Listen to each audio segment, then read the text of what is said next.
top of the morning to you. I just felt like I needed to bring in the Irishness this morning. That is very interesting. Must be my ancestors coming in. I'm actually part Irish, if you did not know. My ancestral lineage, my nana side of the family, so my mum's side, is Irish. So my grandma comes from the small part of the south of Ireland down near Killarney, and we are related to Clarks, O'Donnells, and a couple of others.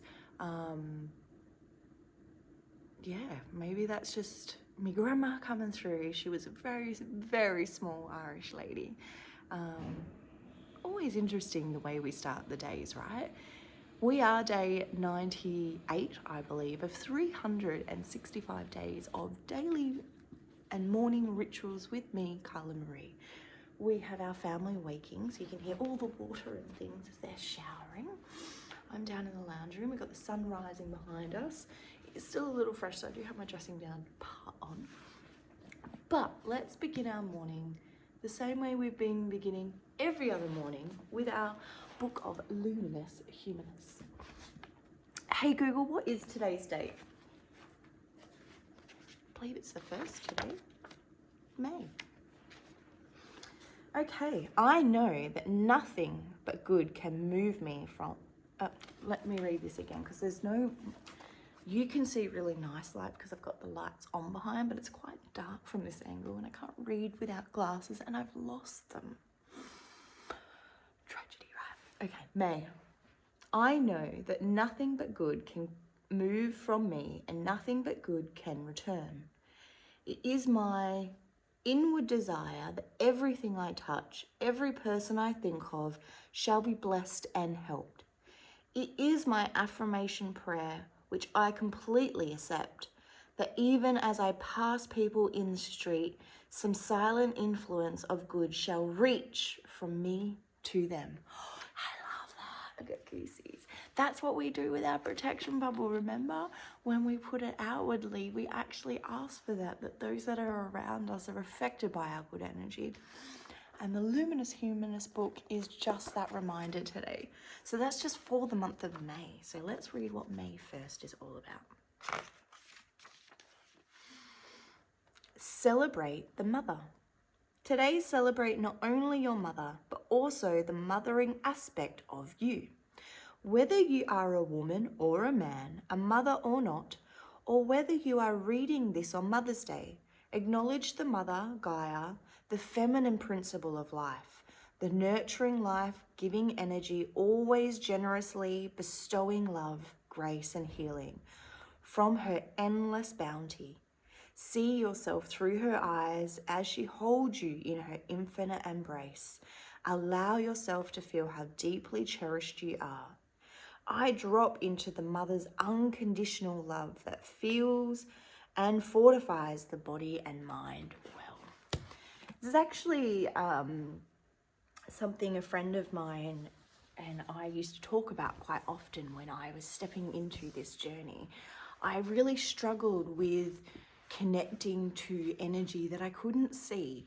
And I think that is for a lot of us when we're learning what energy is, we're learning to trust the feelings of the energy. And so sometimes we don't know if that's real or not.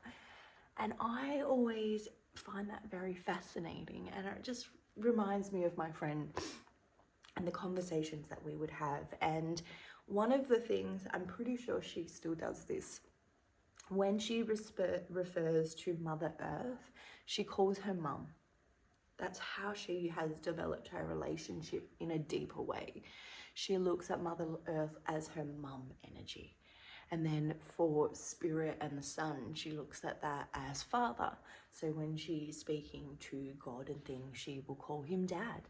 And we really enjoyed this concept. And I did this for a while until I was able to build that relationship for myself. And it came down to trusting the feelings. When we travel through our earthly experiences, we receive earthly lessons within our family lines, and that can be really uncomfortable And so we don't always have a loving relationship with our parents. And so when we're connecting with Mother Earth or Father Sun, spiritual energy, the ether energy, you know, your guide, your angels, your loved ones, whatever it is that you want to connect to, it all comes back to how we want to feel. And it is up to us how we choose to create that relationship with spirit.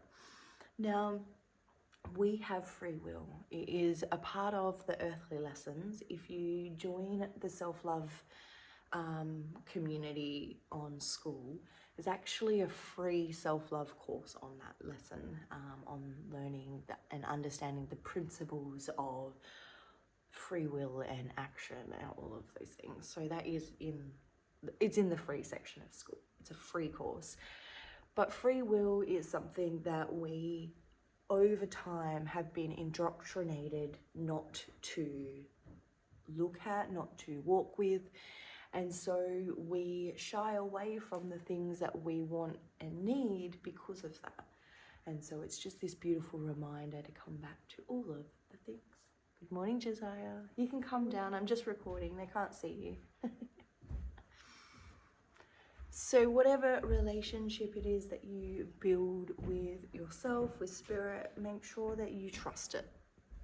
You get to set the boundary and the way that you want to feel that. That is your free will, and that is why it's important to set your intention. Because if you're telling the universe what it is that you want, they will deliver it, right? Law of Attraction 101. But if we're sitting in a vibration of uncertainty, fear, or wobble, then we have that frequency there of bringing in wobble, right? Trust it, lean into it, sit with it, develop it, because spirit are like children. If you do not have a boundary, it becomes a little bit of a freaky show, right? And so it's important that you tell spirit how you want to feel. How do you want to interact with them? What kind of relationship do you want with your spiritual team? No one else can pick and choose this for you. That is your personal relationship. It's a cool one, right? It's the joy and the flow of it all.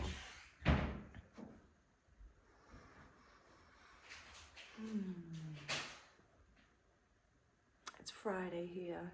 If you are in the Mandurah area and you are free this evening, we would love to see you from 6 to 8 for our women's circle this evening here in my lounge room. We will be doing a conversation on all things boundaries. This is one of the coolest parts about the self-love course, is learning all things boundaries, and this is just redeveloped to create a 90-minute workshop for you. So if you want to know some boundaries, want to get some practical tools and go home with a nice little toolbox of ways to create boundaries and have a new one set before you leave, come and join us this evening. Hope to see you there. Anywho, have a wonderfulest Friday, and if I don't see you over the weekend, have a wonderful weekend, and I'll see you next week. Bye.